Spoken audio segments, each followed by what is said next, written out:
ನಮಸ್ಕಾರ ವೀಕ್ಷಕರೇ, ಎಲ್ಲರೂ ಹೇಗಿದ್ದೀರಾ?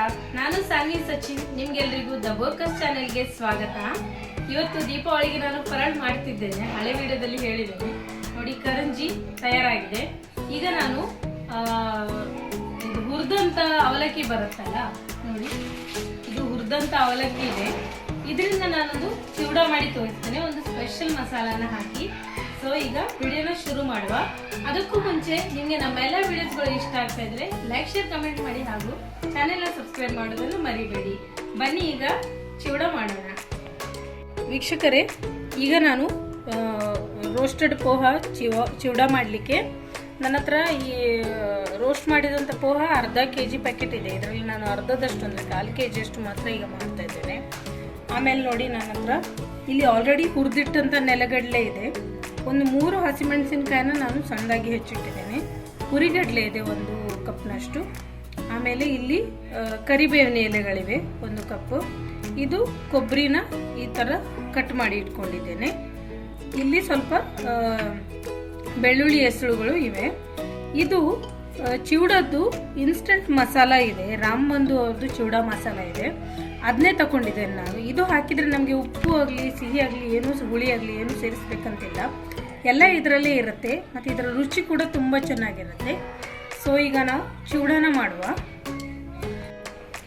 ಇಲ್ಲಿ ನೋಡಿ ವೀಕ್ಷಕರೇ, ಒಂದು ಕಡಾಯಿನ ಬಿಸಿಗೆ ಇಟ್ಟಿದ್ದೇನೆ. ಇದರಲ್ಲಿ ಸ್ವಲ್ಪ ಈ ಹುರಿದಂಥ ಅವಲಕ್ಕಿನ ಸೇರಿಸಿ ಸ್ವಲ್ಪ ಬಿಸಿ ತಾಗಿಸಿ ನಾವು ಪಾತ್ರೆಗೆ ಹಾಕೊಳ್ಳುವ.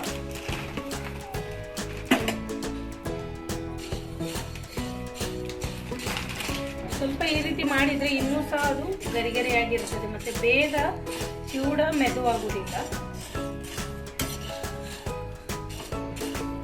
ಆಲ್ರೆಡಿ ಕ್ರಿಸ್ಪಿನೇ ಇದೆ ನೋಡಿ, ಕುರ್ಕುರಿನೇ ಇದೆ, ಆದರೆ ಹುರಿದಷ್ಟು ಇನ್ನೂ ಚೆನ್ನಾಗಿ ಕ್ರಿಸ್ಪಿ ಆಗ್ತದೆ. ಇದೀಗ ಹುರಿದು ತಯಾರಾಯಿತು, ಇನ್ನೂ ಸ್ವಲ್ಪ ಕ್ರಿಸ್ಪಿ ಆಯಿತು. ಇದನ್ನೀಗ ಇನ್ನೊಂದು ಪಾತ್ರೆಗೆ ನಾನು ಹಾಕ್ಕೊಳ್ತೇನೆ.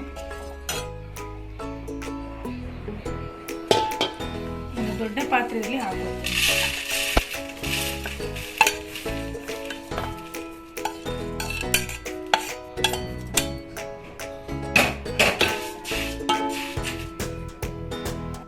ಈಗ ನೋಡಿ, ಎಣ್ಣೆ ಚೆನ್ನಾಗಿ ಬಿಸಿ ಆಯಿತು, ಕಡಕ್ ಆಯಿತು. ಇದರಲ್ಲಿ ನಾನು ಹುರಿಗಡ್ಲೆನ ಹುರ್ಕೊಳ್ತೇನೆ.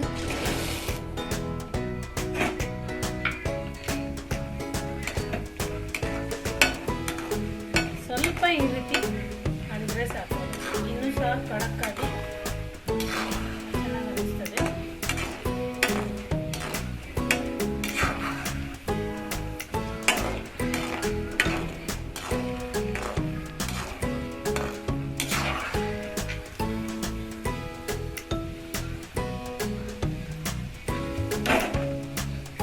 ಇದನ್ನೀಗ ಈ ಚಿವಡ ಹಾಕಿದ್ರ ಮೇಲೆ ಹಾಕೋದು.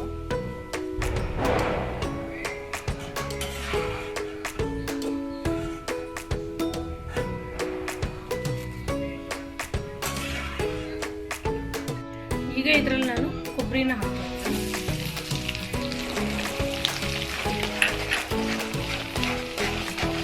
ಕೊಬ್ಬರಿ ಕೂಡ ಸ್ವಲ್ಪ ರೋಸ್ಟ್ ಆಗೋದಂತ ಫ್ರೈ ಮಾಡಿ.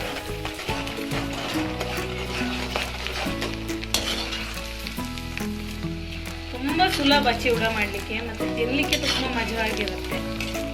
ಚಿವಡ ಯಾರಿಗೆ ಇಷ್ಟ ಆಗೋದಿಲ್ಲ ಹೇಳಿ, ಎಲ್ಲರಿಗೂ ಇಷ್ಟ ಆಗುವಂಥ ಒಂದು ತಿಂಡಿ ಅದು.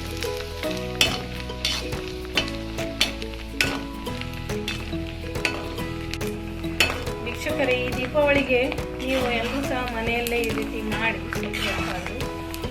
ಅದೇ ಚೆನ್ನಾಗಿರ್ತದೆ. ಹೊರಗಿಂದ ತಂದಿದ್ದು ಎಷ್ಟಂದ್ರೂ ನಮಗೆ ಆ ಒಂದು ಮಜಾ ಬರೋದಿಲ್ಲ. ನಾವೇ ಮಾಡಿ ತಿನ್ನೋದು ಒಂದು ಖುಷಿನೇ ಬೇರೆ. ನೋಡಿ, ಇಷ್ಟಾದರೂ ರೋಸ್ಟ್ ಆಗಬೇಕು ಕೊಬ್ಬರಿ. ಈಗ ತೆಗಿತಾ ಇದ್ದೇನೆ ಇದನ್ನು.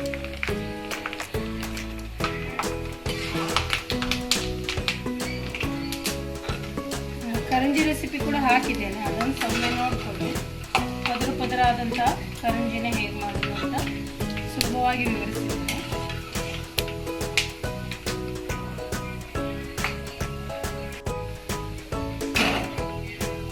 ಲಾಡು ರೆಸಿಪಿ ಕೂಡ ಹಾಕ್ತಾ ಇದ್ದೇನೆ. ಎಲ್ಲನೂ ಸಹ ನೀವು ನಮ್ಮ ಚಾನೆಲ್ಗೆ ವಿಸಿಟ್ ಮಾಡಿ ಒಮ್ಮೆ ಚೆಕ್ ಮಾಡಿಕೊಳ್ಳಿ. ಹಬ್ಬಕ್ಕೆ ಬೇಕಾಗುವ ಎಲ್ಲ ಅಡುಗೆಗಳು ಸಹ ನಮ್ಮ ಚಾನೆಲ್ನಲ್ಲಿ ಲಭ್ಯವಿದೆ. ಈಗ ಇದರಲ್ಲಿ ನಾನು ಕರಿಬೇವನ್ನು ಸ್ವಲ್ಪ ಅದು ಮೈ ಮೇಲೆ ಬರ್ತಾ ಇದೆ, ಸ್ವಲ್ಪ ಜಾಗ್ರತೆಯಾಗಿ ಮಾಡಬೇಕು, ಎಲ್ಲ ಮೈ ಮೇಲೆ ರಟ್ಟತ್ತೆ.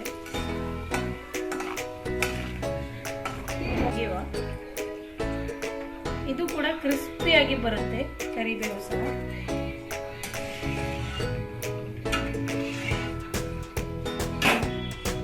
ಈಗ ಬೆಳ್ಳುಳ್ಳಿನ ಮಾಡ್ತಾ ಇದ್ದೇನೆ.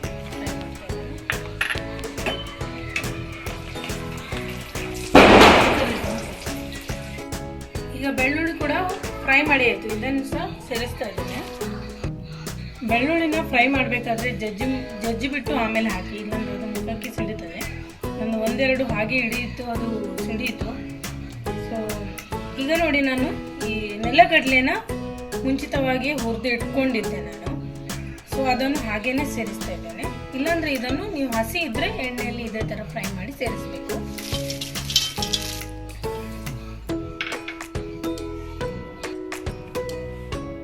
ಒಗ್ಗರಣೆ ಕಡೆಯಲ್ಲಿ ಸ್ವಲ್ಪ ನಾನು ಎಣ್ಣೆ ಹಾಕಿದೆ. ಇದರಿಂದ ಒಂದು ಒಗ್ಗರಣೆನ ಮೇಲಿಂದ ಸೇರಿಸ್ಕೊಳ್ಳೋಣ. ಎಣ್ಣೆ ಬಿಸಿ ಆಗ್ತಾ ಇದ್ದಾಗೆ ಸ್ವಲ್ಪ ಸಾಸಿವೆ,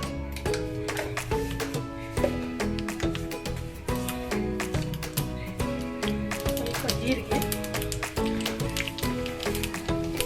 ಹಸಿಮೆಣಸು,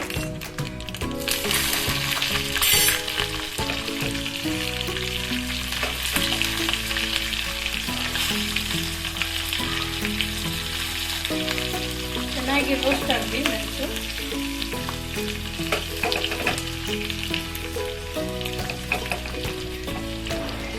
ಬಂದ್ ಮಾಡುವ ಗ್ಯಾಸ್. ಆಮೇಲೆ ಇದನ್ನು ಸಹ ಚಿವಡದಲ್ಲಿ ಹಾಕೋಣ. ಇಲ್ಲಿ ನೋಡಿ, ರಾಮಬಂಧು ಅವರ ಚಿವಡ ಮಸಾಲ ಇದೆ. ಇದಕ್ಕೆ ನಾವು ಆಲ್ರೆಡಿ ಬಿಸಿ ಮಾಡಿ ತಣ್ಣಗಾದ ಎಣ್ಣೆನ ಸ್ವಲ್ಪ ಬೆರೆಸ್ಕೋಬೇಕು. ಈ ರೀತಿ ನಾವು ಎಲ್ಲ ಹುರಿದಿತ್ತಲ್ಲ, ಅದೇ ಎಣ್ಣೆನ ನಾನು ಇದಕ್ಕೆ ಸೇರಿಸ್ತಿದ್ದೇನೆ. ಆಮೇಲೆ ಈ ರೀತಿ ಇದನ್ನು ಬೆರೆಸ್ಕೊಳ್ಳುವ.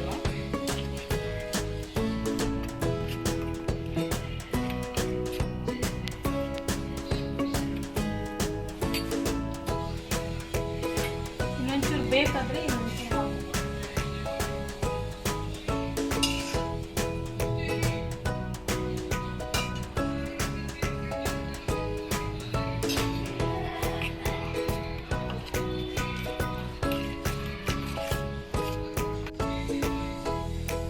ನೋಡಿ, ಇದು ಚಿವಡದ ಮೇಲೆ ಹೊಯ್ದು ಮಿಕ್ಸ್ ಮಾಡೋ ತರ ಕನ್ಸಿಸ್ಟೆನ್ಸಿ ಬರಬೇಕು. ನೋಡಿ, ಈ ತರ ಬರಬೇಕು.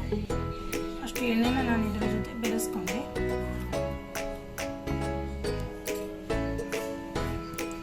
ಈಗ ಇದಕ್ಕೆ ನಾನು ಈ ರಾಮಬಂಧು ಚಿವಡ ಮಸಾಲವನ್ನು ಸೇರಿಸ್ತಾ ಇದ್ದೇನೆ.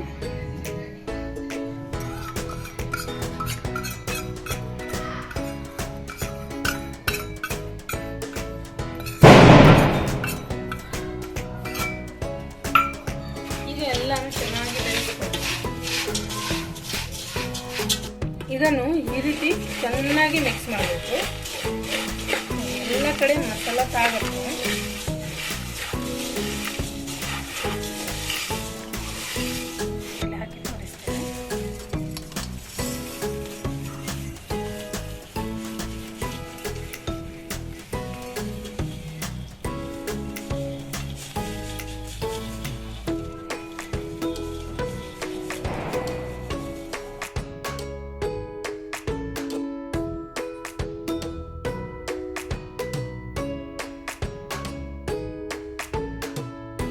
ವೀಕ್ಷಕರೇ, ತುಂಬಾ ಟೇಸ್ಟಿ ಆಗಿರುವ, ಯಮ್ಮಿ ಆಗಿರುವ, ಘಮ ಘಮ ಪರಿಮಳದ ಚಿವಡ ರೆಡಿ ಆಯಿತು. ತುಂಬಾನೇ ಚೆನ್ನಾಗಿ ಬಂದಿದೆ. ನಾವೆಲ್ಲರೂ ತಿಂದು ನೋಡಿದ್ವಿ. ಈ ಮಸಾಲೆನ ಬಳಸಿ ನೀವು ಕೂಡ ಮಾಡಿ, ತುಂಬಾ ಚೆನ್ನಾಗಿರ್ತದೆ. ಈಸಿ ಕೂಡ, ಜಾಸ್ತಿ ಏನು ಜಂಜಾಟಿಲ್ಲ. ಸೊ ಈ ದೀಪಾವಳಿಗೆ ನೀವು ಈ ಚಿವಡನ ಕೂಡ ಮಾಡಿ ನೋಡಿ. ಜೊತೆಗೆ ನಮ್ಮ ಉಳಿದ ರೆಸಿಪಿಗಳನ್ನು ಸಹ ನೋಡ್ಕೊಳ್ಳಿ. ನಮ್ಮ ಈ ರೆಸಿಪಿ ಇಷ್ಟ ಆಗಿದ್ದರೆ ಲೈಕ್, ಶೇರ್, ಕಮೆಂಟ್ ಮಾಡಿ ಹಾಗೂ ಚಾನೆಲ್ನ ಸಬ್ಸ್ಕ್ರೈಬ್ ಮಾಡೋದನ್ನು ಮರಿಬೇಡಿ. ಈಗ ಇನ್ನೊಂದು ಹೊಸ ರೆಸಿಪಿ ಜೊತೆ ಬರ್ತೀನಿ. ಅಲ್ಲಿವರೆಗೂ take care, bye bye. Thank you for watching.